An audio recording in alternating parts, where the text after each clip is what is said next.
નવસારી જિલ્લા ભાજપમાં અસંતોષ હજુ પણ ક્યાંક યથાવત છે। સંગઠનનું માળખું જાહેર થયા બાદ અસંતોષ હજુ પણ જોવા મળી રહ્યું છે। પાર્ટીથી નારાજ વધુ 3 હોદ્દેદારો દ્વારા રાજીનામું ધરી દેવામાં આવ્યું છે। જલાલપોર તાલુકા ભાજપના 2 મહામંત્રી દ્વારા રાજીનામું આપવામાં આવ્યું છે। મહામંત્રી કેતન પટેલ અને ચેતન પટેલે રાજીનામું ધરી દીધું છે।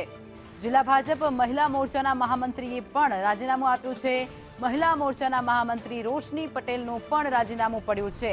ભાજપમાં અત્યાર સુધી 7 લોકોએ રાજીનામા આપી દીધા છે।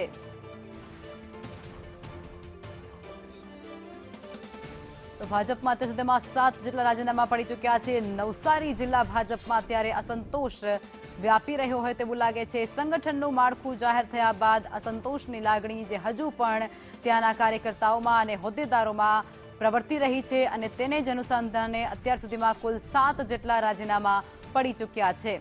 મહામંત્રી કેતન પટેલ અને ચેતન પટેલે રાજીનામું આપી દીધું છે। મહિલા મોરચાના મહામંત્રીએ પણ રાજીનામું આપ્યું છે।